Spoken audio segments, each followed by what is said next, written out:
PP Savani પરિવાર દ્વારા 2007 થી લઈને 2024 દર વર્ષે લગ્નોત્સવનું આયોજન થતું હોય છે.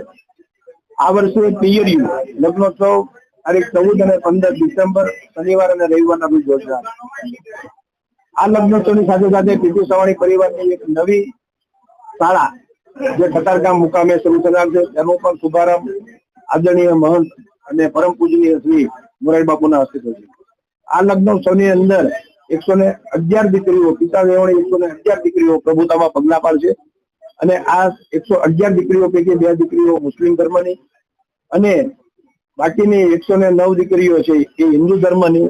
ગુજરાતમાંથી તો ખરી જ, સાથે સાથે બંગાળની 1 દીકરી, મહારાષ્ટ્રની 5 દીકરીઓ, યુપીની 2 દીકરીઓ પણ પ્રભુતામાં પગલા પાડશે. આ લગ્નોત્સવની અંદર ગુજરાત રાજ્યના મુખ્યમંત્રી શ્રી ભૂપેન્દ્રભાઈ પટેલ આશીર્વાદ આપવા માટે આવનાર છે. સાથે સાથે કેન્દ્રીય મંત્રી અને ગુજરાત રાજ્ય ભારતીય જનતા પાર્ટી અધ્યક્ષ શ્રી સી.આર. પાટીલ સહિત અનેક રાજકીય મહાનુભાવો અને ગુજરાતના 40 જેટલા સંતો આ દીકરીઓને આશીર્વાદ આપવા માટે આવશે. આજે આ લગ્ન પ્રસંગની અંદર 3 golden book of world record થવા જનાર છે. એમાં સર્વપ્રથમ તો આદરણીય વડાપ્રધાન નરેન્દ્રભાઈ મોદીએ વૃક્ષારોપણ માટેનું જે આહવાન એક વૃક્ષ માટે નામ એ જે ટાઇટલ નીચે રાખવામાં આવેલું છે તેના સંગાથે આવનાર દરેક જાનૈયાઓ માનવીયાઓ દરેકને એક તુલસીમાંનો છોડ આપવામાં આવશે, જે 40 થી 50,000 તુલસીના છોડનું જે રોપણ થશે તેની સાથે એક રેકોર્ડ બનશે.